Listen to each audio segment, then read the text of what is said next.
গল্পের শুরু হয় একটি বৈজ্ঞানিক ল্যাব থেকে। সেখানে ইঁদুরের ওপর নানা ধরনের পরীক্ষা চালানো হচ্ছিল। এক বিজ্ঞানী খুব বড় একটি পরীক্ষা করছিল। সে একটি ইঁদুরকে বিশেষ ধরনের সিরাম দেয় এবং তারপর তাকে একটি বন্ধ বাক্সে রেখে দেয়। কিছুক্ষণ পরে যখন সে ইঁদুরটিকে পরীক্ষা করে তখন তার চোখ বিস্ময় আর আনন্দে ভরে ওঠে। পরীক্ষা সফল হয়েছিল। সে সঙ্গে সঙ্গে তার সিনিয়রের কাছে ছুটে যায়, যার নাম ডক্টর অ্যান্ড্রেস, এবং তাকে এই অসাধারণ খবরটি জানায় যে জিন্স প্রজেক্টে তারা বহু বছর ধরে কাজ করছিল, অবশেষে তাতে বড় সাফল্য আসে। এই সাফল্যের পর একটি বড় প্রেস কনফারেন্সের আয়োজন করা হয়। ডক্টর অ্যান্ড্রেস সবার সামনে দাঁড়িয়ে নিজের কাজ ব্যাখ্যা করেন। তিনি বিশ্বের নানা সমস্যার কথা বলেন। চারদিকে যুদ্ধ, জলবায়ু পরিবর্তন আর দূষণ মানুষের জীবনকে কষ্টে ফেলছে। এরপর তিনি টেবিলের উপর রাখা একটি ছোট বাক্স সরিয়ে দেন, আর তার নিচে দাঁড়িয়ে থাকে একটি ছোট মানুষ। তিনি হলেন doctor George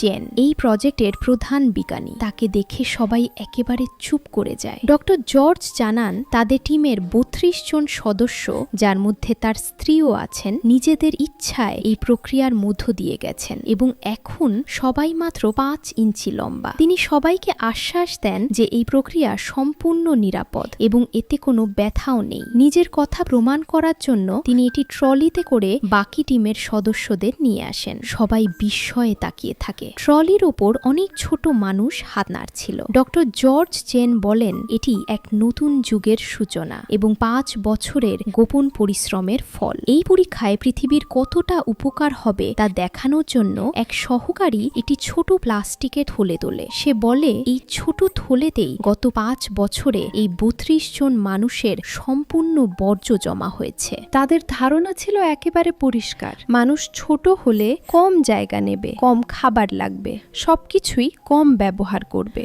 doctor George gen সারা পৃথিবীর মানুষকে খোলা আমন্ত্রণ জানান যে কেউ চাইলে এই প্রক্রিয়ার মধ্য দিয়ে যেতে পারে। এই খবর দাবানলের মতো সারা বিশ্বে ছড়িয়ে পড়ে। সবাই ডাউন সাইজ হওয়া নিয়ে কথা বলতে শুরু করে। বুদ্ধিজীবীরাও ছোট হওয়ার সুবিধা নিয়ে আলোচনা করতে থাকে। এবার গল্পের ফোকাস যায় আমাদের নায়ক পলের দিকে। সে তখন খুবই সাধারণ একটি জীবনযাপন করছিল। বাড়িতে অসুস্থ মায়ের যত্ন নিতে নিতে দুর্ভাগ্যবশত সব চেষ্টা সত্ত্বেও তার মায়ের শারীরিক অবস্থা আরও খারাপ হয়ে যায় এবং কিছুদিন পর তার মৃত্যু হয়। পল একটি ফ্যাক্টরিতে কাজ করত এবং পাশাপাশি অসুস্থ মানুষদের সাহায্য করত। মানুষকে মন থেকে সাহায্য করতে সে খুব ভালোবাসত। পলের বিয়ে হয় অড্রির সঙ্গে। তাদের কোনো সন্তান ছিল না, কিন্তু তারা একে অপরকে খুব ভালোবাসত। বিয়ের পর তারা একটি নতুন বাড়ি কেনে। এতে তাদের সব সঞ্চয় শেষ হয়ে যায়। তখন পল বুঝতে পারে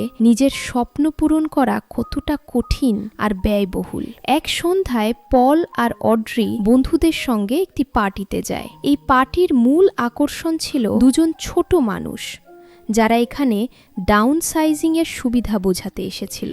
দেব নামের একজন ভিড়কে জানায় ছোট হওয়ার কোনো ক্ষতি নেই, তারা যা খুশি করতে পারবে, তবে এমন এক দুনিয়ায় যেখানে তাদের টাকা বহু গুণ বেশি মূল্যবান হবে। সে জানায় তাদের কমিউনিটির নাম লেজার ডি, যেখানে সবকিছুই খুব সস্তা। সে নিজের বিশাল বাড়ির কথা বলে, যা স্বাভাবিক জীবনে সে কখনোই কিনতে পারত না। এই প্রেজেন্টেশন পল আর অড্রির ওপর গভীর প্রভাব ফেলে। বাড়ি ফিরে তাদের মাথায় নতুন নতুন স্বপ্ন ঘুরতে থাকে। কয়েকদিন পর তাদের লেজার ডি দেখার আমন্ত্রণ জানানো হয়। পরের সপ্তাহে তারা দুজন সেখানে যায়। জায়গাটি ছিল একেবারে পরিষ্কার, সুন্দর এবং নিখুঁত, শুধু ছোট মানুষদের জন্য তৈরি। এক হাসি খুশি ছোট মানুষ তাদের স্বাগত জানায়। এরপর পল আর অড্রি এক ডাক্তারের সঙ্গে দেখা করে। ডাক্তার টাকার ব্যাপারটা একদম পরিষ্কার করে বোঝান। তিনি বলেন ছোট হওয়ার পর তাদের বড় বাড়িটি আর কোনো কাজে লাগবে না, তারা সেটি বিক্রি করতে পারবে,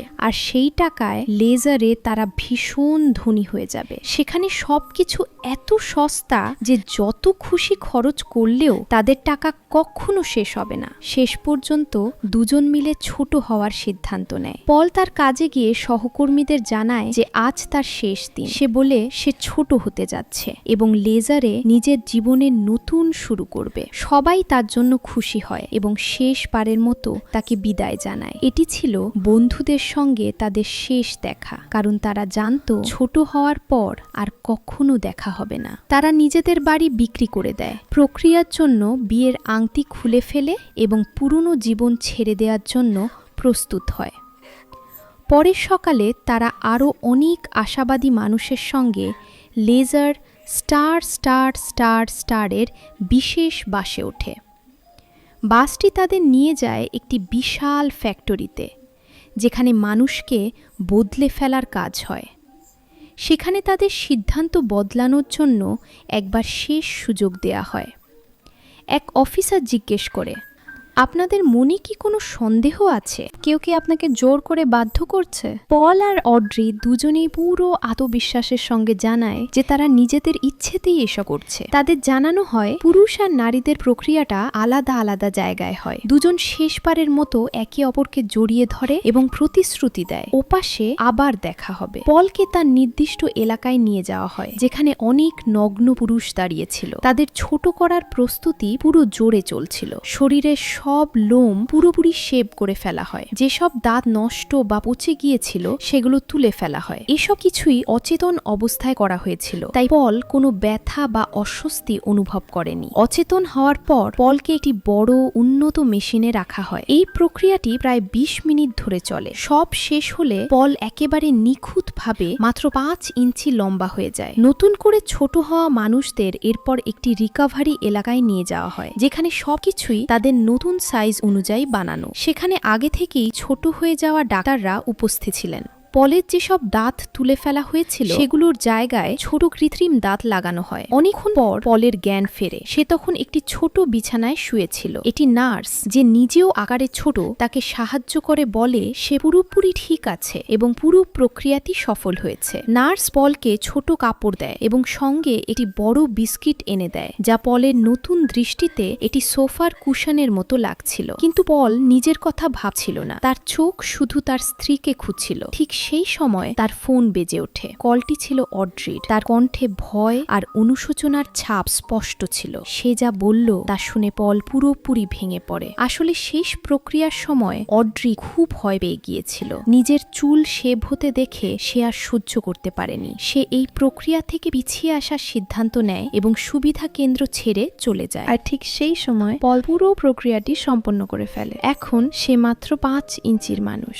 এই ছোট দুনিয়ায় স্ত্রী ছাড়া সে একা কি করবে? পল তার স্ত্রীর কাছে অনুনয় করল, বলল, প্লিজ ফিরে এসো, কোনো সমস্যা নেই, আমি তো পুরো প্রক্রিয়াটাই সম্পন্ন করেছি, সবকিছু সহজেই হয়ে যাবে, চুল আবার গজিয়ে উঠবে। কিন্তু অড্রি নিজের সিদ্ধান্তে অটল ছিল। সে পরিষ্কার করে জানালো তার খুব ভয় লাগছে এবং সে আর ফিরে আসবে না। শেষবারের মতো বিদায় জানিয়ে সে ফোন কেটে দেয়। পল একেবারে একা হয়ে যায়। সে চিরতরে মাত্র 5 ইঞ্চির মানুষ হয়ে গেছে। তার হৃদয় পুরোপুরি ভেঙে যায়। নিখুঁত নতুন জীবনের যে স্বপ্ন সে দেখেছিল তা শুরু হওয়ার আগেই চূর্ণ হয়ে যায়। সে ভীষণ হতাশায় ডুবে যেতে থাকে। বড় আর বিলাসবহুল বাড়িতে থাকার পরও সে নিজেকে সম্পূর্ণ একা অনুভব করত। কিছুদিন পর তাদের বিয়ের আংটিগুলো তাকে পাঠানো হয়। আংটিগুলো তার নতুন সাইজের তুলনায় ভীষণ বড় ছিল। সেগুলো দেখে তার কষ্ট আরো গভীর হয়ে ওঠে। এভাবে পুরো 1 বছর কেটে যায়। পল একা একাই বিলাসবহুল জীবন কাটাচ্ছিল, কিন্তু সেই জীবন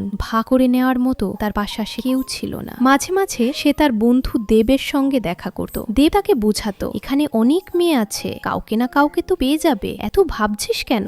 এক সন্ধ্যায় পল তার বাড়িতে একটি ডেটের সঙ্গে ছিল, কিন্তু সবকিছুই একটু জোর করে করা, ফাঁকা ফাঁকা লাগছিল। ঠিক তখনই তার উপরের তলার প্রতিবেশী, যার খুব শোরগোল করা আর পার্টি করার শখ, হঠাৎ ভেতরে ঢুকে পড়ে। সে পলকে তার বড় পার্টির আমন্ত্রণ জানায়। পলের এমনিতেই করার মতো কিছু ছিল না, তাই সে রাজি হয়ে যায়। পরের রাতে পল সেই জাঁকজমক গুরুত্বপূর্ণ পার্টিতে যায়। উপহার হিসেবে সে একটি বড় গোলাপ নিয়ে যায় এবং চারপাশের ঝলমলে দোকানপাট দেখে খুব খুশি হয়। প্রতিবেশী তাকে বলে, খোলাখুলি মদ খা, অনেক মেয়ে আসবে এখানে, কাউকে পটিয়ে নে, ভাই বউকে ভুলে যা। কিন্তু পল কারোর সঙ্গেই ঠিকভাবে সংযোগ তৈরি করতে পারল না। সে সারা রাত মদ খেলো, নাচল, আর শেষে অজ্ঞান হয়ে পড়ে গেল। সকাল হওয়ার আগেই পার্টি শেষ হয়ে যায়। ফ্ল্যাটে শুধু পল আর চারদিকে ছড়িয়ে থাকা জিনিসপত্র পড়েছিল। সকালে পরিষ্কার করা টিম আসে। প্রতিবেশী দুশান এতটাই ধনী যে সব কাজ অন্যদের দিয়ে করায়। পল হ্যাংওভার আর ঘোর লাগা মাথা নিয়ে জেগে উঠেই তার চোখ পড়ে এক পরিচ্ছন্নতা কর্মী নারীর ওপর। তাকে দেখে সে চিনে ফেলে, ও তো সারা একজন খুবই পরিচিত অ্যাক্টিভিস্ট, যাকে পল 1 বছর আগেই খবরের কাগজে দেখেছিল। সেই রিপোর্টে দেখানো হয়েছিল ভিয়েতনামে ছোট মানুষদের একটি পুরো বসতি ধ্বংস হয়ে গিয়েছিল এবং সেখান থেকে একমাত্র সারাই বেঁচে ফিরেছিল। সেই দুর্ঘটনায় তার একটি পা চলে যায় আর এখন সে কৃত্রিম পা ব্যবহার করে। পল তার কাছে এগিয়ে যায়। এত পরিচিত একজন মহিলা এমন কাজ করছেন দেখে সে খুবই অবাক হয়।